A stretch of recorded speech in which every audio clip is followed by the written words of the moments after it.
감사합니다. 우리 주님이 영광 받으시길 바랍니다. 여호수아 18장 세 번째 시간입니다. 오늘 여호수아 18장 세 번째 시간, 베냐민 자손의 기업입니다. 베냐민 자손의 기업. 우리 모두 함께 읽으시고 또 오늘 우리 같이 말씀을 나누겠습니다. 베냐민 자손의 기업 다 찾으셨나요? 자, 그러면 함께 읽겠습니다. 시작.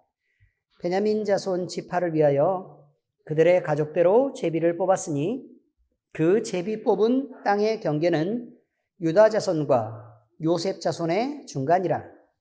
그들의 북방 경계는 요단에서부터 여리고 북쪽으로 올라가서 서쪽 산지를 넘어서 또 올라가서 베다웬 황무지에 이르며 또 그 경계가 거기서부터 루스로 나아가서 루스 남쪽에 이르나니 루스는 곧 베델이며 또 그 경계가 아달로 내려가서 아래 베토론 남쪽 산 곁으로 지나고 베토론 앞 남쪽 산에서부터 서쪽으로 돌아 남쪽으로 향하여 유다 자손의 성읍 기럇 바알 곧 기럇 여아림에 이르러 끝이 되나니 이는 서쪽 경계며 남쪽 경계는 기럇 여아림 끝에서부터 서쪽으로 나아가 넵도아물 근원에 이르고 르바임 골짜기 북쪽 흰놈의 아들 골짜기 앞에 있는 산 끝으로 내려가고 또 흰놈의 골짜기로 내려가서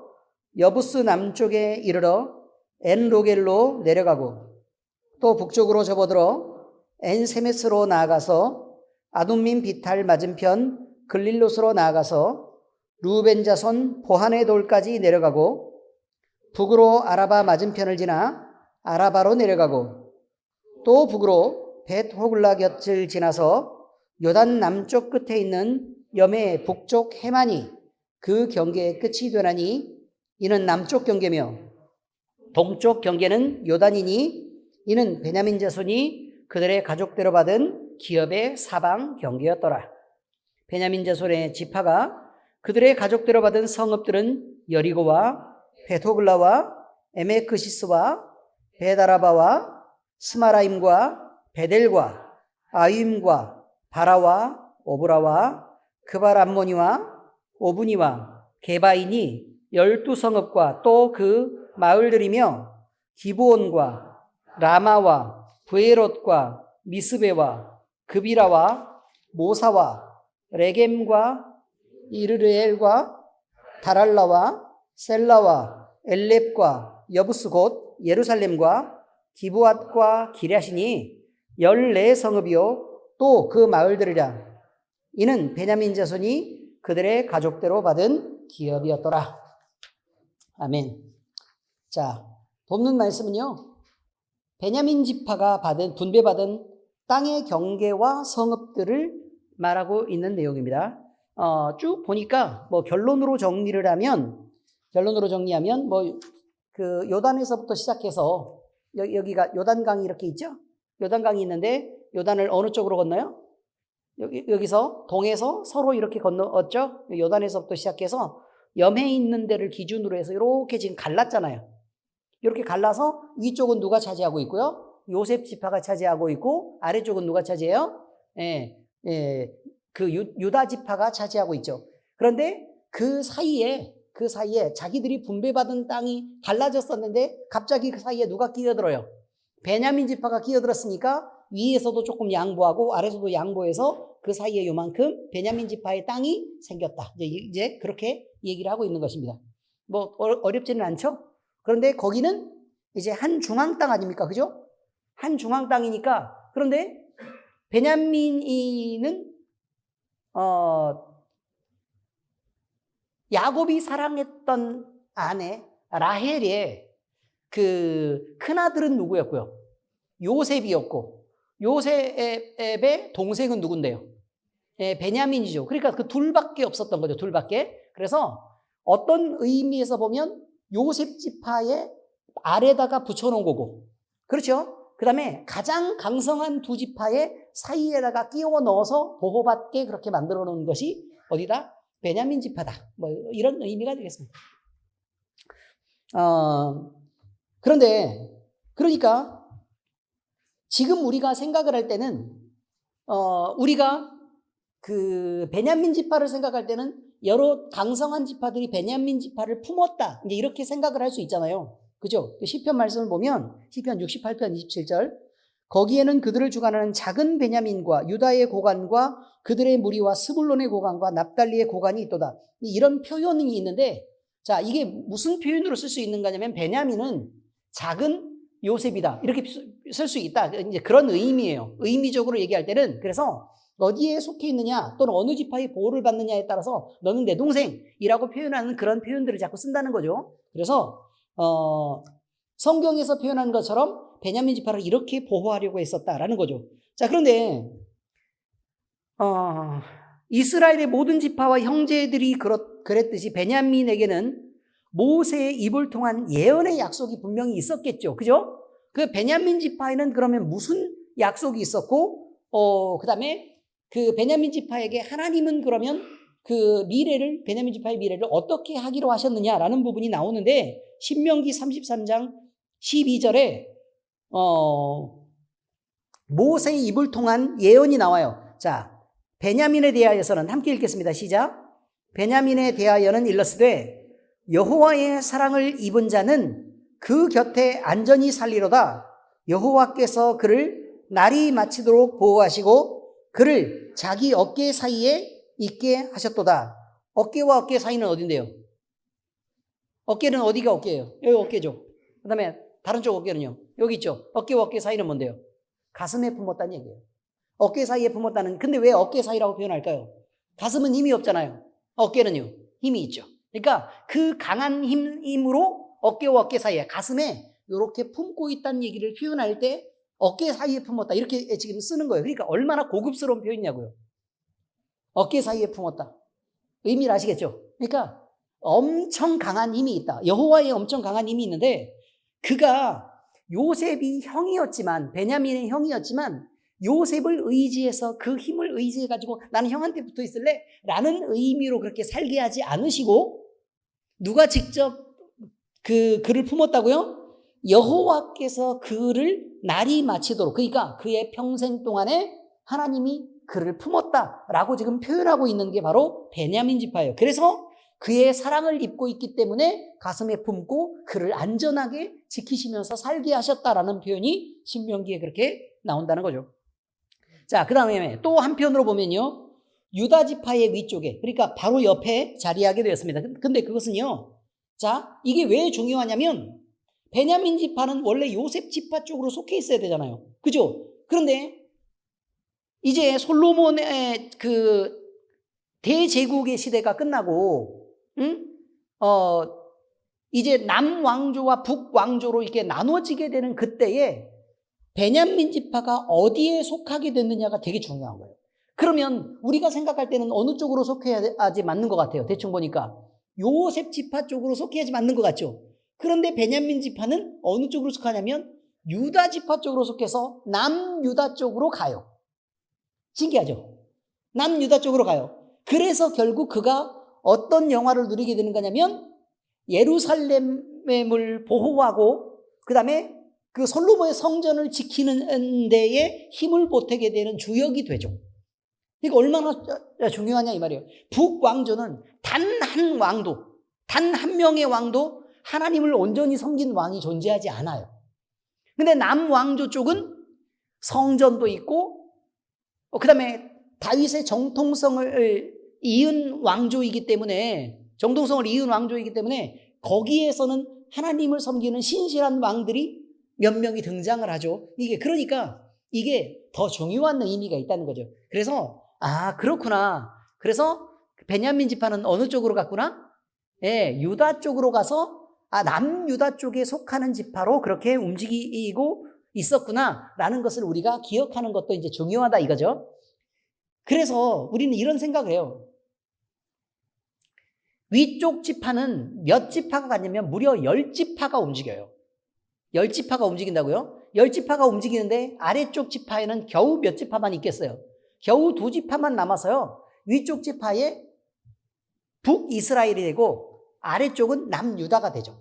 그죠? 그러면 베냐민 지파 입장에서는 숫자가 많은 쪽이나 아니면 형제, 그러니까 한 어머니의 친형제 쪽을 따라가지 않았다는 거예요.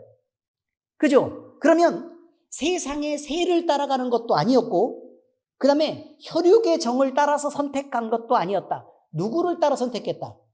하나님의 정통의 계보를 따라서 신앙이 무엇이냐를 생각하고 그는 선택했고, 그 다음에 하나님의 성전 지키는 쪽으로 그들이 움직였었다라는 게 대단히 중요한 의미가 있다는 거예요. 우리도 마찬가지예요. 인생을 살아가면서요, 세상에 여러 가지 소욕이 있습니다. 내가 여러 가지로 힘을 갖고 싶은 소욕도 있고, 명예를 드높이고 싶은 생각도 있고, 뭐 여기서 명예를 드높인다는 거는요, 여러 가지로 막 나눌 수 있는데, 나는 예쁜 것으로 인정받고 싶어요. 몸매가 좋은 걸로 인정받고 싶어요. 나는 다양하게 인맥이 넓은 걸로 인정받고 싶어요. 이런 것들 다 자기를 드러내는 일들이에요. 이게 다 명예욕이라고요. 그래서 내 말이 중요하게 인정되기를 바라요. 다 명예욕이라고 이 말이에요. 나는 중요한 사람으로 인식되고 싶어요. 이런 모든 것들의 유혹을 물리치고, 저는요, 그거 하나님 중요하지 않아요. 저는 신앙 안에서 결단해서 하나님이 존귀해지는 그런 선택을 할 거예요. 제가 절대로 존귀해지게 하지 마세요, 하나님. 저는 종이 되어도 좋고, 저는 그저 섬기는 자로도 괜찮습니다. 그러니 그저 주의 성전에 문지기로 있는 것이라도 좋으니까 내가 스스로 왕 노릇하지 않게 해주세요. 이게 굉장히 중요한 의미를 갖죠. 우리의 신앙의 선택의 순간이 와요. 늘 어떤 사람을 만나가지고요, 내가 자랑할 수 있는 순간이 온다고요. 자랑할 수 있는 순간. 그때에 내가 내 자랑으로 미련해질 것이냐, 나를 드높이고, 아니면 정말 하나님을 사랑하는 입장에서 내가 주의 복음을 자랑하면서 내가 스스로 낮아지는 선택을 할 것이냐라는 부분은 여러분에게 매일의 싸움 또는 매 순간의 싸움으로 다가오게 될 것이라 이 말이죠. 그때 우리가 누구를 선택하면, 하나님을 선택하면 우리는 주의 성전을 지키는 자가 되고 주의 이름을 영화롭게 하는 자가 되는데, 나를 드높이는 자가 되면, 그러면 단 한 번도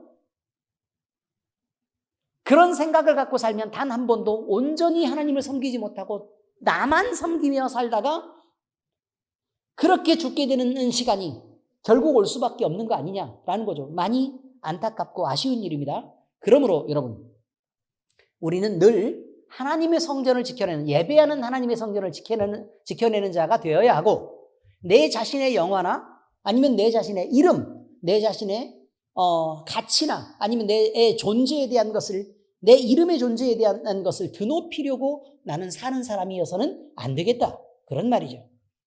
자, 그 다음에요, 또 뭐가 있느냐, 이들의 이제 위치를 한번 보니까요, 베냐민 지파의 위치를 보니까 남쪽과 북쪽을 가로는 한가운데 딱 들어가 있죠.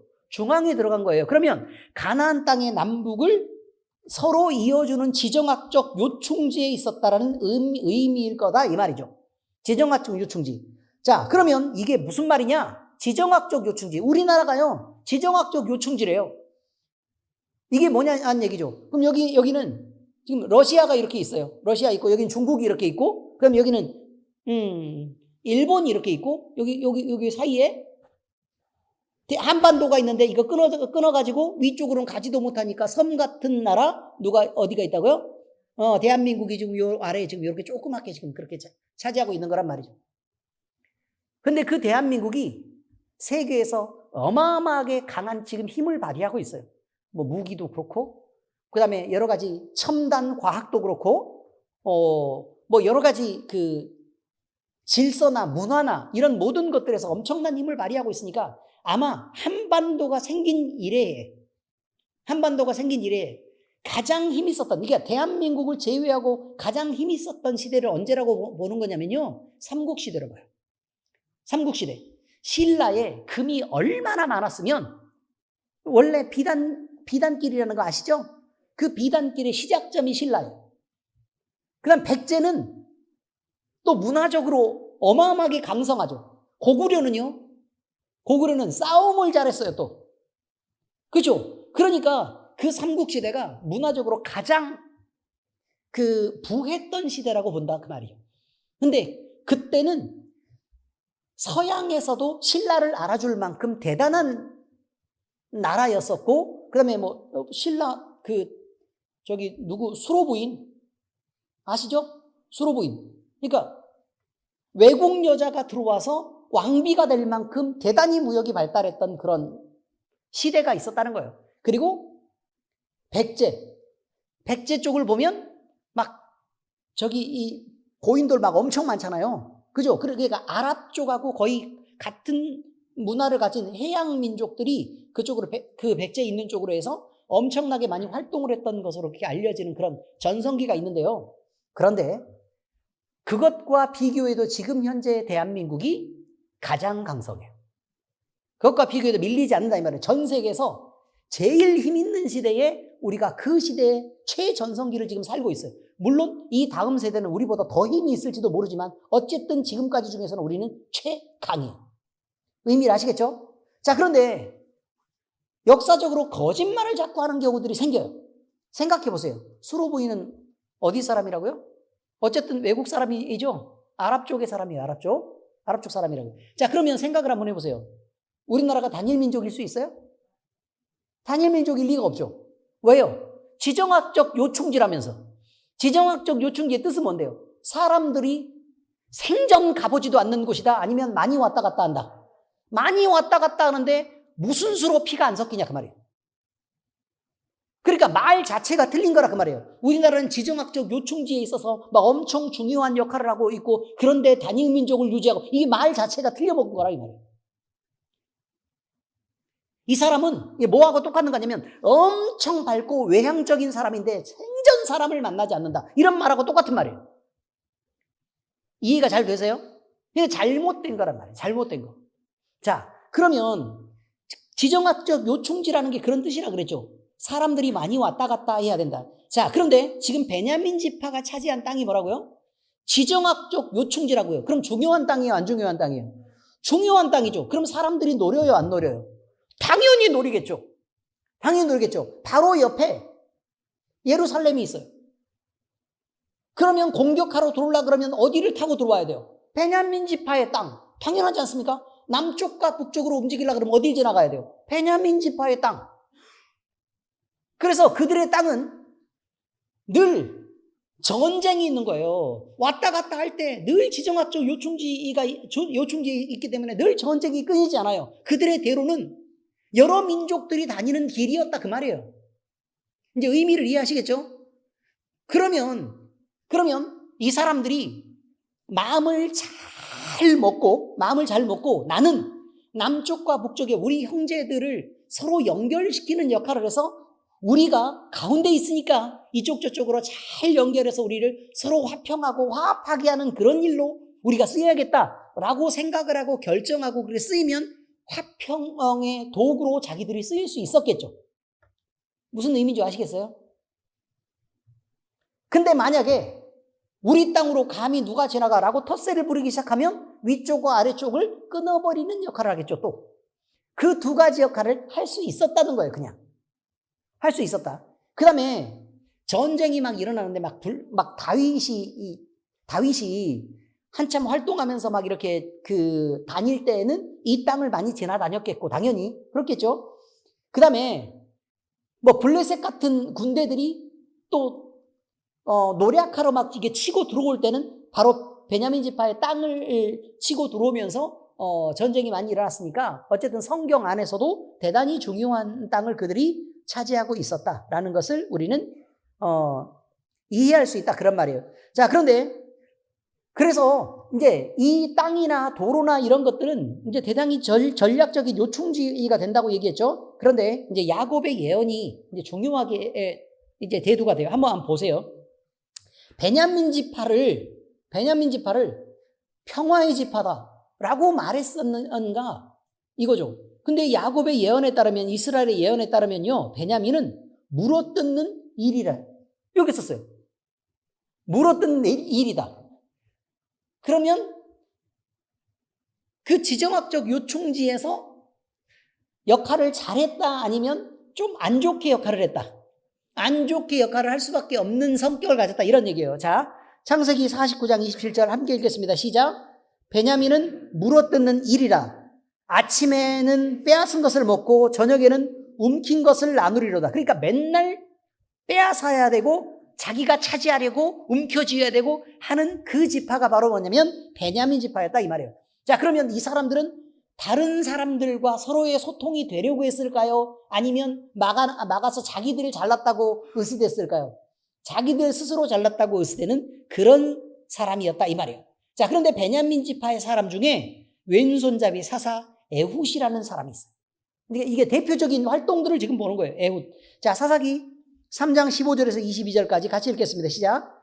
이스라엘 자손이 여호와께 부르짖음에 여호와께서 그들을 위하여 한 구원자를 세우셨으니 그는 곧 베냐민 사람 게라의 아들 왼손잡이 에훗이라.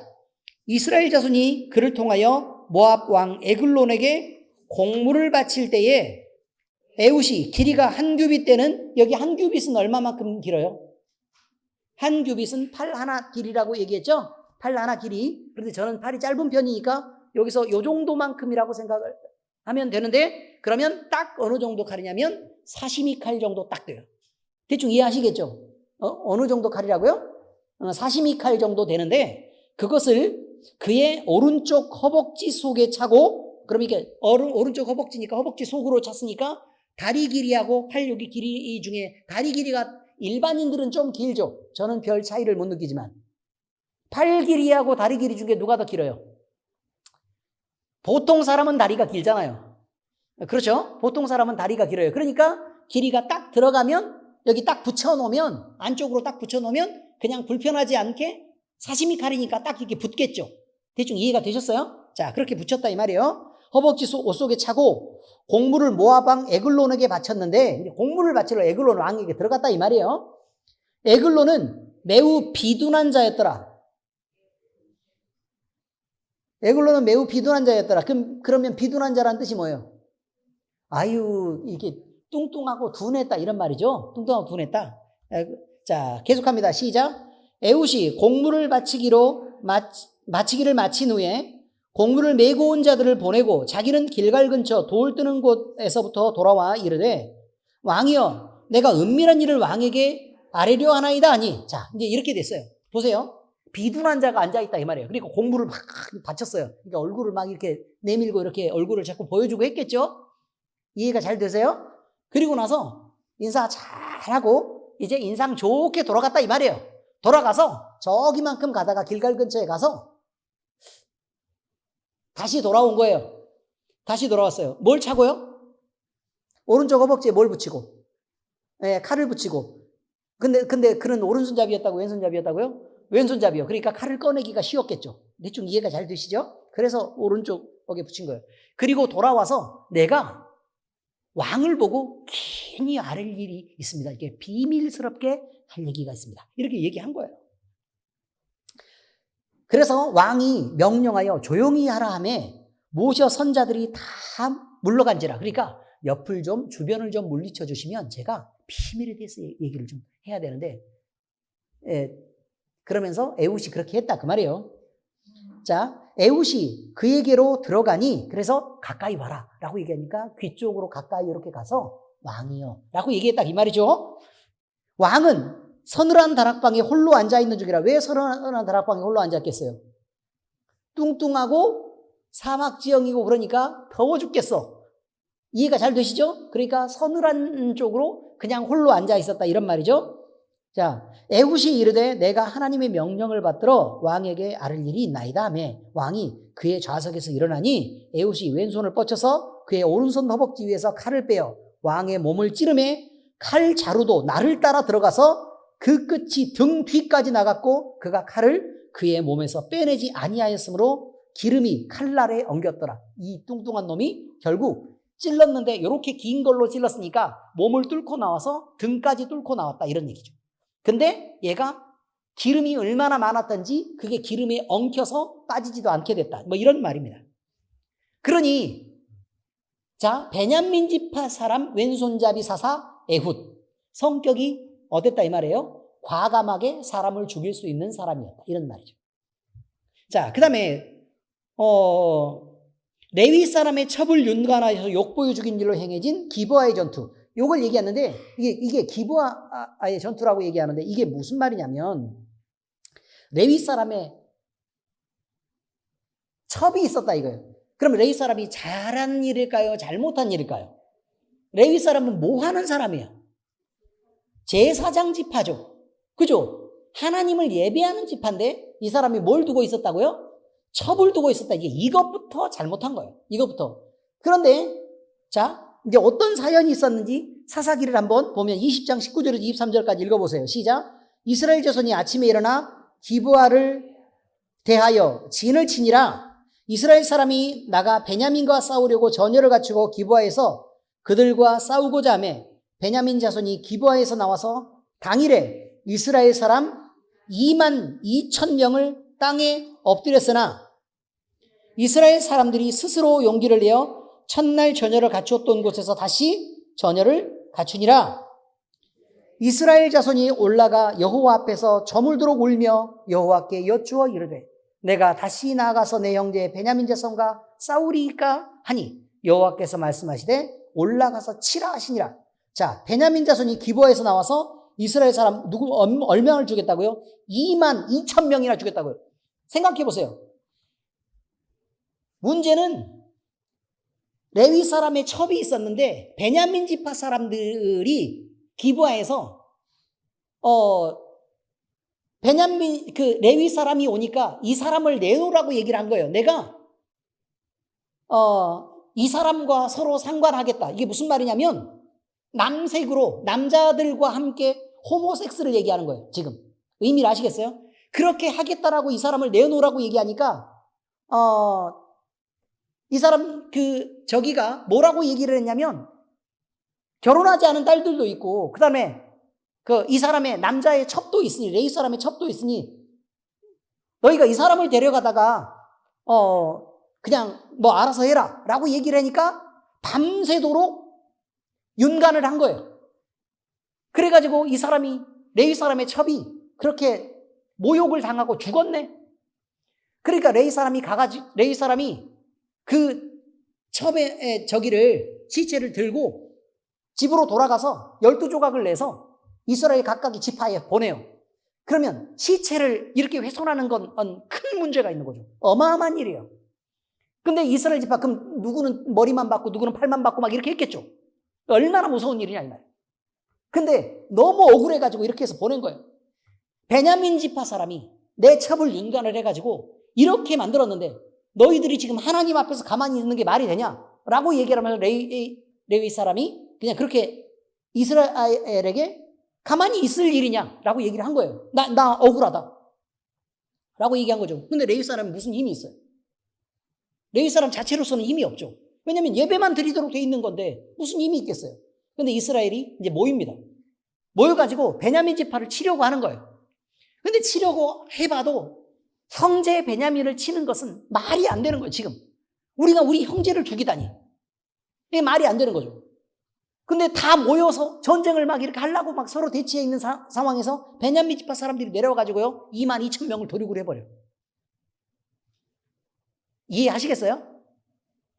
그러니까, 그러면서도 이스라엘 모인 사람들은 너무 이제 가슴이 아픈 거죠. 형제간에 이렇게 죽여야 된다라고 얘기하는 게 너무 가슴이 아픈 거예요. 그래서 하나님 앞에 다시 묻는 거예요. 울면서. 하나님, 어떻게 하면 좋겠습니까? 정말로 베냐민 지파를 쳐야 됩니까, 우리가? 그러니까 하나님이 뭐라고 말씀하셨다고요? 올라가서 쳐라 라고 말씀하는 거예요. 그래서 하나님이 올라가라 그랬을 때 베냐민 지파는 그럼 어떻게 되겠어요? 어마무시하겠죠. 대충 이해가 되셨습니까? 그래서 나중에 결론이 뭐냐면 그런데도 베냐민 지파가 한 지파였는데도 불구하고 자기들이 우리 잘못했어요 라고 얘기하면 되잖아요. 잘못했어요. 그 윤관한 사람들을 다 이렇게 불러내가지고 이 사람들을 우리가 처벌하고 하나님 앞에 우리가 바로 설 수 있도록 그렇게 노력을 할 거예요.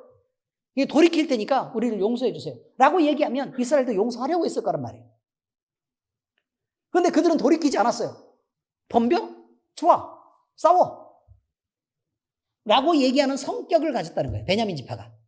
이해가 되셨습니까? 그러니까 노력하는 일이라 그러죠. 자기들의 잘못이고 뭐고 간에 상관이 없는 거죠. 그 다음에 자기들이 하나님 안에서 살지 않았으니까 그런 성적으로 심하게 타락해 있었겠죠. 근데 그렇게 타락한 것은 돌아보지도 않아요. 고칠 생각도 없어요.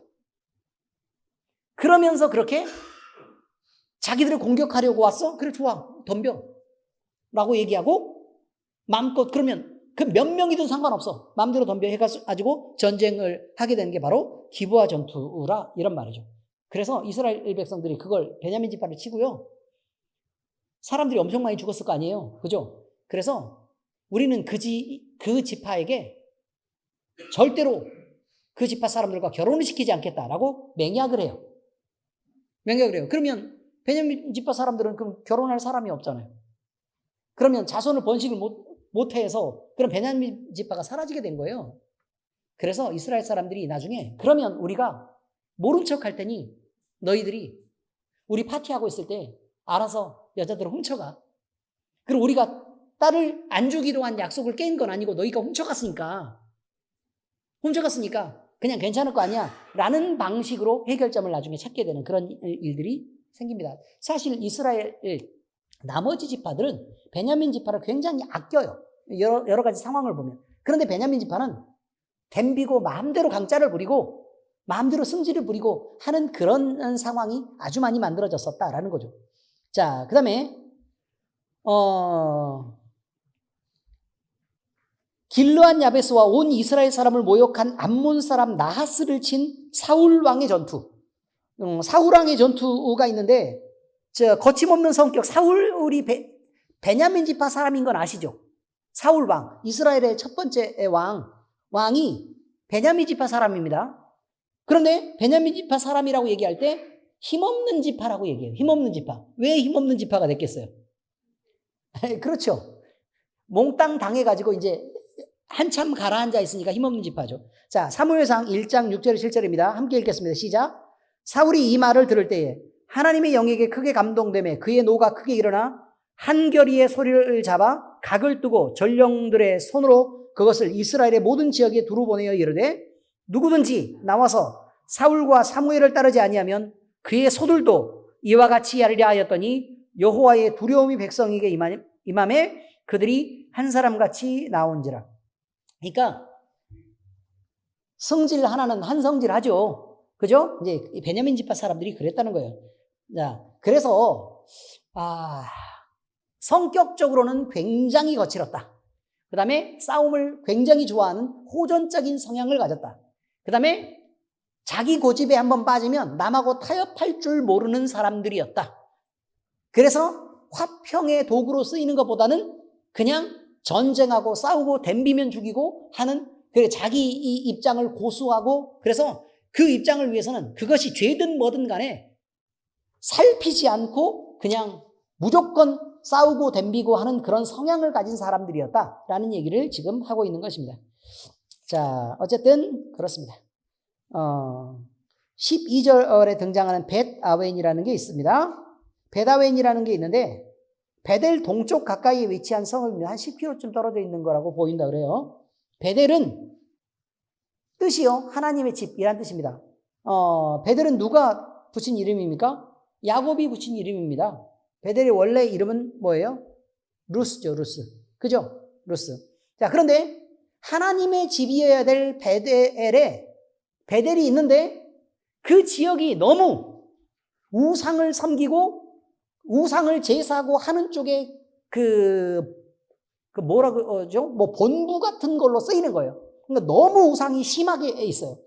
자, 그래서요, 하나님의 집인 베델로 부르기가, 그렇죠. 그래서 바로 옆쪽에는 뭐가 있다고요? 벳아웬이라고 그렇게 있는데, 벳아웬이라고 이름을 붙인 지역이 있는데 그것이 뭐냐면 조롱하는 의미, 고생의 집 또는 헛됨의 집이라고 얘기하는, 하나님을 떠나서 우상을 섬기니까 고생스럽고 헛되게 되었다라는 것으로 의미하는 벳아웬으로 불려지게 된 거다, 이런 말입니다. 자, 그러면 우리는 생각을 한번 해봐요. 하나님의 집이라고 얘기하면 하나님은 우리를 지키시는 자고 우리에게 화평을 주시고 복과 넉넉한 은혜를 주시는 분이 하나님이시죠. 그런데 그 하나님을 하나님을 무관하게 사람들은 자꾸 생각을 하는 거예요. 그래서 하나님을 떠나서 세상에게 여러 소욕을 갖고 세상 물질을 갖거나 아니면 권세를 갖거나, 그러니까 한마디로 돈을 벌거나 아니면 영향력이 있어지는 사람으로 내가 세상에서 살기를 소원하고 하나님을 자꾸 뒤로 밀어내고 내가 앞서서 동력을 일으키고 방향타를 조절하면서 그렇게 간단 말이죠. 그렇게 운전해서 자기 인생을 그렇게 끌고 가요. 결국은요, 이렇게 가다 보면 그러면 내가 화평하고 또 내가 생각했던 명예와 아니면 부를 얻을 수 있냐는 거예요. 여기를 보면 뭐가 나오는 거냐면 하나님을 떠나서 우상을 섬겼더니, 다시 말해서 하나님을 다음으로 둔 거예요. 우선순위에서 하나님을 1번으로 안 두고 2번으로 둔 거예요. 1번은 누구냐면 나와 나의 목적과 나의 소원이었던 거예요. 그래서 그렇게 두었기 때문에 내가 더 위대해지고 또 내가 더 부요해지기 위해서 우상들을 끌어온 거예요. 나를 위해서요. 그러니까 결국은 우상을 섬겼다라고 얘기하지만 정확하게 표현하면 그건 누구를 섬긴 거예요? 자기 자신을 섬기려고 우상을 끌어들어온 거라 그 말이에요. 내가 내 맘대로 하려고. 왜? 우상은 사신이에요. 죽은 신이라 그 말이에요. 죽은 신이기 때문에 걔는 말을 못 하잖아요. 그러니까 내 맘대로 내가 원하는 걸 소원하는 거예요. 이렇게 해봐요. 저렇게 해봐요. 이렇게 우상에게 재물을 바치면서 이렇게 해주세요. 저렇게 해주세요를 말하는데 사실은 내 소원대로 들으란 얘기예요. 하나님은요, 내가 소원을 말해도 안 들어줘요. 하나님은 하나님의 지혜가 있기 때문에 너 그러면 안 된다. 돌이켜라. 라고 말씀하시기 때문에 도대체 말이 안 통해. 의미를 이해하시겠어요? 말이 안 통해요. 그러니까 하나님을 뒷전으로 빼놓고 내 말이 통하는, 그러니까 한마디로 대답 못하는 놈한테 얘기를 한다 이 말이에요. 대답 못하는 놈한테. 그리고 사실은 능력이 있어요, 없어요? 없죠. 없는 걸 알아요. 없는 걸 알면서도 그러는 거라 그 말이에요. 없는 걸 알면서도. 솔직히 돌 하루방 코 만지면 아들 낳게 해준다고요? 안 되는 거 알아요. 그걸 말이라고요? 바위에 갔다가 빈다고 아들 낳을 수 있는 거 아닌 거 알아요. 뻔히 안다고요. 선왕당에 가서 물 떠놓고 뭘 하고 뭐 떡 바치고 막 이렇게 한다고 그거 별거 아닌 거 안다니까요. 그래도 내가 기대는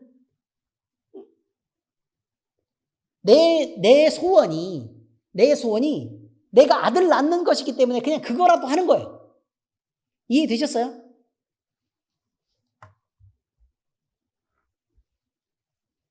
문제는 이런 거예요. 근데 결국은 이렇게 살다 보면 다른 이름을 갖게 돼요. 뭐예요? 고생과 헛됨이라는 거죠. 고생과 헛됨. 우리가 이런 걸 잊는다고요. 너 인생이 고생스러울 거다. 그리고 너 헛된 것을 위해서 수고하고 있는 거다. 라는 거죠. 욕심을 끝까지 버리지 못해요. 그러니까 얻을 수 없는 건데도 욕심을 버리지 못하는 거예요. 그래서 우리는 하나님을 우선해야 돼요. 하나님이 우리에게 평안을 주실 거고 복을 주실 거예요. 그런데 그래서 하나님의 뜻을 따라서 우리가 살아내고 그 안에서 우리가 있을 필요가 지금 있다고 얘기하는 거예요. 그러니까 이런 것들을 잊으시면 안 된다는 거죠. 뭐가 우선이어야 된다고요? 그렇죠. 내가 아니라 하나님이 우선이어야 된다고. 하나님의 뜻을 찾는 여러분 되시길 바랍니다. 자, 루스는 베델의 옛 이름인데요. 창세기 28장에 거기 나와 있네요. 함께 읽어보겠습니다. 시작. 야곱이 잠이 깨어 이르되 여호와께서 과연 여기 계시거늘 내가 알지 못하였도다. 이것도 사실은 이것도 야곱이 좀 문제가 좀 있었던 거죠. 보세요. 에서로부터 도망가다가 광야에서 돌이 있는 데서 몸을 조금 이렇게 숨길 수 있는 그런 곳을 찾았어요. 그래가지고 거기서 잠을 잤는데 꿈에서 하나님이 나타나가지고 야곱에게 자기 자신을 이렇게 비추면서 야곱아 이러면서 말씀하셨다 이 말이에요. 그런데 문제는 야곱이 생각할 때 거기 있는 하나님이 아니라 하나님이 여기 계셨네. 내가 그런데 알지 못했네. 라고 얘기하는 거죠. 아니죠. 하나님은 어디 계셨어요? 거기 있을 때 야곱과 함께 계셨고 광야를 걸어 다닐 때 야곱과 함께 있었고 또 루스에 이르렀을 때도 야곱과 같이 있어서 꿈에서 야곱을 계속 주목해서 보시다가 꿈에서 나타나서 야곱아 이렇게 하신 거란 말이에요. 근데 땅을 보면서 여기에 하나님이 계셨네? 라고 얘기를 하고 있는 거죠. 대단한 믿음처럼 보이지만 이상한 거예요, 지금 사실. 자, 갑니다. 알지 못하였도다. 시작. 이에 두려워하여 이르되 두렵도다 이곳이여 이것은 다름 아닌 하나님의 집이요 이는 하늘의 문이로다 하고 야곱이 아침에 일찍 일어나 베개로 삼았던 돌을 가져다가 기둥으로 세우고 그 위에 기름을 붓고 그곳 이름을 베델이라 하였더라. 이 성의 옛 이름은 루스더라. 자, 어떻습니까? 그곳에 계셨다고 생각하면 그냥 그러세요 라고 하는 거죠. 그래서 그곳에 계신 하나님께 얘기를 하죠. 만약에 여기서 내가 여기를 하나님을 떠날 텐데 하나님을 떠나서 내가 삼촌 집에 가가지고 쭉 돌아다니다가 여기까지 안전하게 돌아오게 하시면 내가 하나님은 내 하나님이 되고 나는 하나님을 온전히 섬기는 하나님의 백성으로 살겠습니다 라고 그가 소원을 얘기하죠. 무슨 의미인 줄 아시겠죠? 자, 그렇습니다. 그런데 문제는 이런 거예요. 하나님이 거기 계셨겠냐 그 말이에요. 그러면 여기 있다가 나중에 보세요. 나중에 하란으로 올라가잖아요. 그죠? 올라가게 되는데 근데 그 땅까지 만약에 갔을 때 하나님이 그를 지키지 않으셨으면 하나님이 베델에 계속 계셨으면 그가 여기까지 안전하게 돌아올 수 있겠었느냐? 이런 말입니다. 우리도 늘 생각해요. 교회에 오면 하나님이 계시는 줄 알아요. 교회를 떠나면 괜찮은 줄 알아요. 그래서 사람들을 만날 때나 아니면 같이 이야기할 때나 아니면 카페에 갈 때나 이럴 때는 하나님이 안 계시는 줄 아는 그런 사람들이 있다 그 말이에요. 늘 우리는 하나님과 함께 있다는 사실을 잊지 말아야 될 것입니다. 네, 그렇습니다. 자, 벳호른이라는 곳이 있습니다. 벳호른은 게셀이라고 부르는 아래 벳호른과 윗 벳호른이라는 두 성읍으로 되어 있습니다. 그러니까 아래 벳호른을 게셀이라고 부른다. 이렇게 얘기하는 거예요. 근데 아래 벳호른과 윗 벳호른 사이의 거리는 3km쯤 되는데 이 성읍들 동쪽으로는 기브온 성읍이 있고요. 서쪽으로는 아얄론 골짜기가 있고요. 우리 많이 들어봤죠? 응? 기브온 전투. 그죠? 네. 아얄론 골짜기가 있고 이들은 해안 평지로 이어지는 주요 간선도로상에 위치하고 있습니다. 그러니까 주요 간선도로라고 얘기하면 여기를 지날 수밖에 없는 곳이란 뜻이겠죠. 분열왕국 시대에 북왕국 이스라엘 관할하에 속하게 되고요. 블레셋의 침략이 있을 때마다 여기를 지나게 되는 그곳이 바로 벳호른이었습니다. 이스라엘의 역사에 자주 등장하는 지역이기 때문에 이곳을 기억해 놓는 것이 좋겠습니다. 자, 그 다음에 기럇 여아림이라는 곳이 베냐민 지파의 그 땅에 또 등장하죠. 기럇 여아림은요, 삼림의 성읍, 그러니까 나무가 많은 성이다 라는 뜻입니다. 나무가 많은 성이다. 이곳은 바알 숭배의 중심지로 이름이 다양해요. 기럇 바알, 바알라, 바알레 유다. 그러면 바알 얘기하고 있죠. 이게 무슨 말이겠어요, 이게? 기럇 여아림. 이곳이 바알. 그 다음에 기럇 아림 등으로 다양하게 불렸다. 그럼 당연히 바알의 숭배지로 여기가 중심이 되었다. 이런 말이겠죠. 이것은 여호수아를 속여 화친 조약을 맺은 어떤 거민이 거하는 성읍이라고요? 기브온 거민이 거하는 네 성읍 중 하나였다 이거예요. 자, 그러면 생각해봐요. 여러분, 하나님이 이스라엘이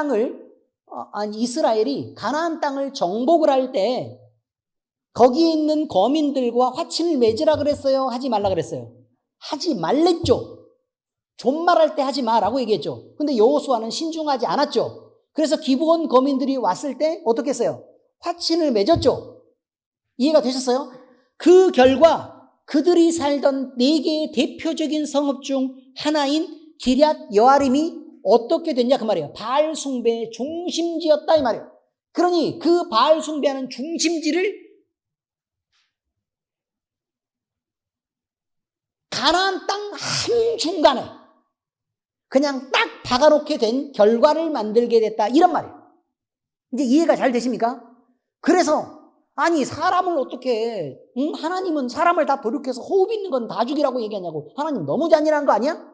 라고 얘기하지만 여러분 그러지 않았기 때문에 그때 그들을 면하지 않았기 때문에 이스라엘이 수대에 걸쳐서 훨씬 더 많은 사람들이 그 영혼이 멸망이 되고 이스라엘도 하나님을 떠나서 망한 길을 갈 수밖에 없는 망할 놈의 새끼들이 돼간다 그 말이에요. 이해가 잘 되십니까? 그러니 한 세대에 그들을 멸했으면 훨씬 더 많은 사람이 하나님을 잘 섬기고 살았을 텐데. 그때 뭐 기브온 족속 얘기, 그 기브온 족속은 은혜를 받았고 어쩌고저쩌고 막 이렇게 얘기를 했잖아. 하나님이 그들을 살려주시도록 허락했고 그런 여러 가지 얘기들이 있는데 결국 나중에 시간이 지나고 봐요. 그들이 구원받았어요? 당장 멸망당하지 않았던 것뿐이지 바알 섬겼어요. 결국 그들은 죽었어요. 젊을 때 죽느냐 아니면 늙어 죽느냐의 차이가 있었겠죠. 결국 그들의 영혼은 다 멸망했어요. 어차피 죽을 것들이었다 그 말. 우리는 이런 것들을 잊으면 안 된다는 거예요. 이런 것들 잊으면 안 된다. 자, 여호수아 9장 16절에서 17절 시작. 그들과 조약을 맺은 후 사흘이 지나서야 그들이 이웃에서 자기들 중에 거하는 자들이람을 들으니라. 이스라엘 자손이 행군하여 셋째 날에 그들의 여러 성읍에 이르렀으니 그들의 성읍은 기브온과 그비라와 부에롯과 기럇 여아림이라. 보세요. 기럇 여아림이 여기 있잖아요. 이해가 잘 되시죠? 그러니 사람의 생각으로 이건 하나님이 뭘 이렇게까지 하게 하실까? 라고 생각하는 것도 하나님의 지혜는 다른 거니까 여러분 우리가 우리 스스로의 지혜를 의지하지 말고 하나님의 뜻을 따라 섬기는 것이 중요합니다. 그래야 우리가 망할 자들은 그냥 망하게 두고 살릴 사람들을 살릴 수 있게 된다 그 말이에요. 자, 결국 이곳은 사사시대 말기 블레셋과 전투에서 여호와의 법궤를 빼앗긴 곳이 어디라고요? 기럇 여아림이었습니다. 그래서 우리가 잘 아는 거예요. 기럇 여아림. 많이 들어본 것 같은데 여호와 법궤 빼앗긴 곳이에요. 그 영광스러운 이름인가요? 아니죠. 창피한 이름이에요. 창피한 이름. 법궤는 왜 빼앗겼다고요? 법궤는 왜 빼앗겼다고요? 그때 당시에 대제사장이었던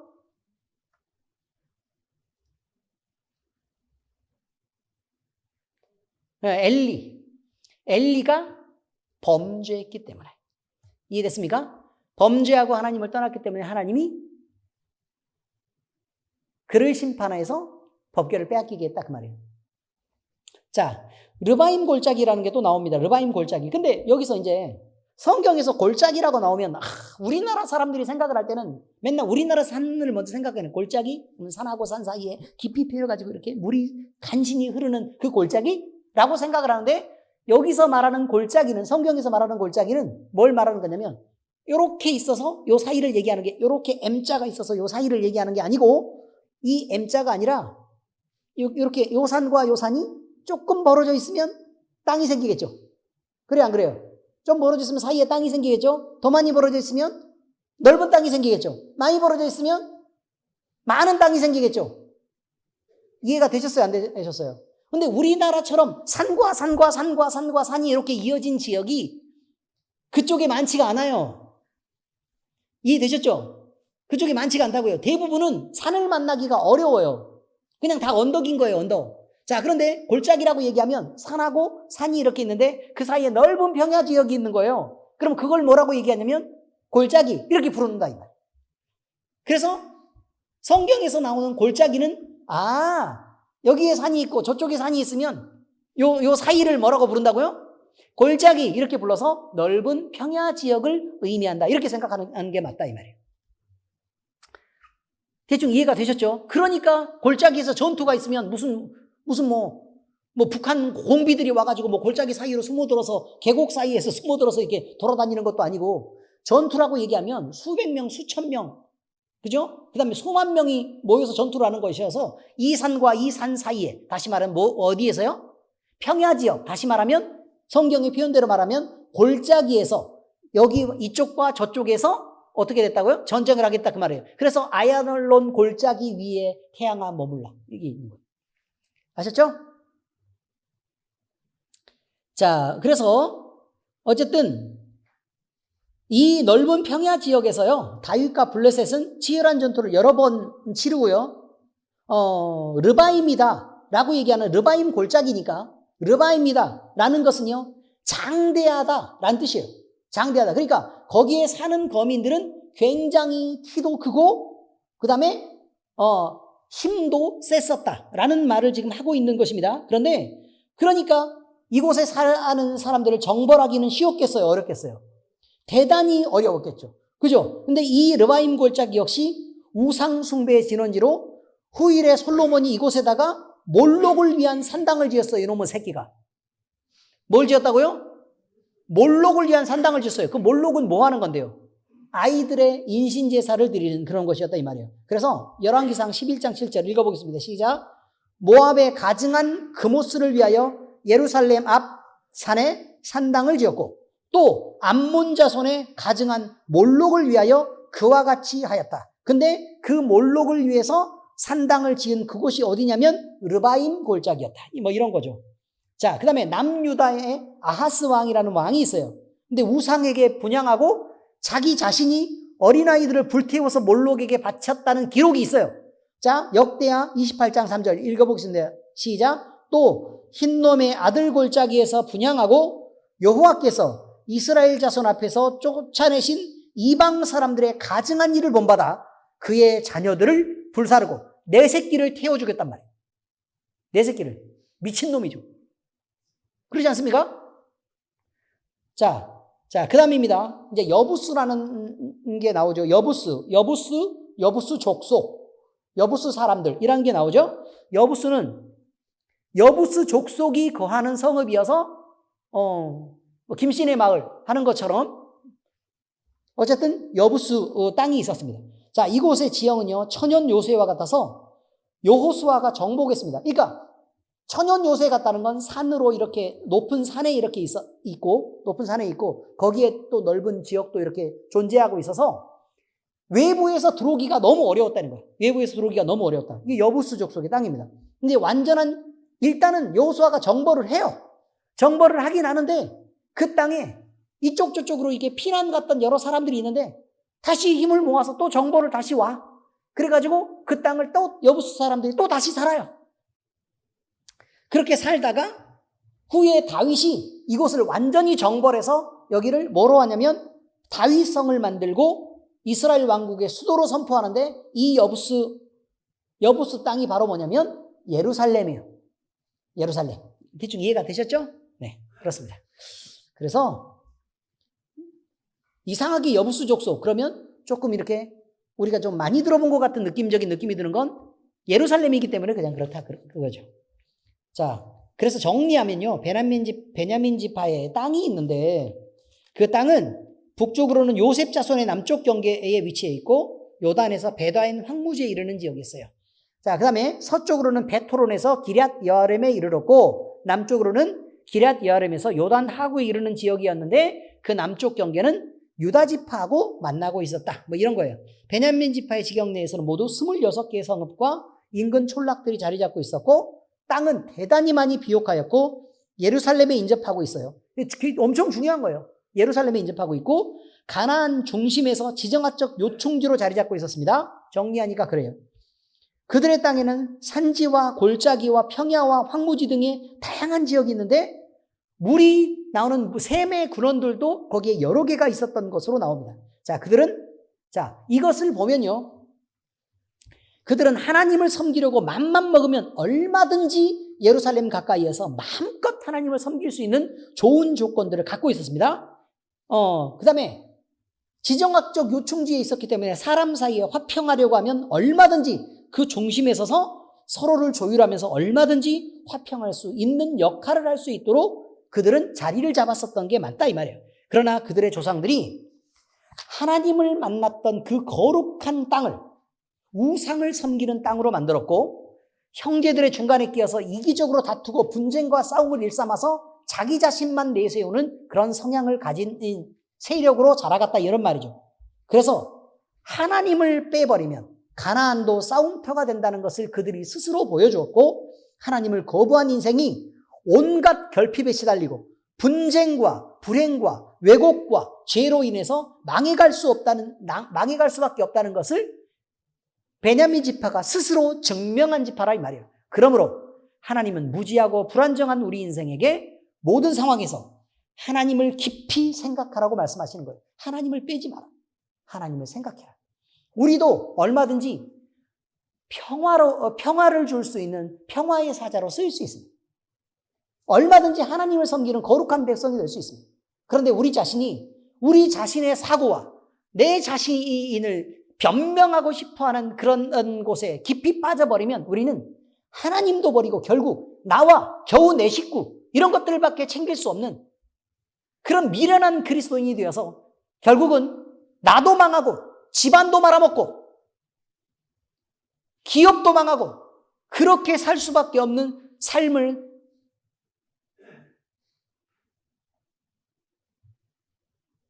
그 길을 걸어갈 수밖에 없다는 사실을 우리는 늘 잊지 말아야 될 것이라 이런 말입니다. 자, 전도서와 히브리서 말씀을 같이 함께 읽겠습니다. 전도서 7장 14절입니다. 시작. 형통한 날에는 기뻐하고 곤고한 날에는 되돌아보아라.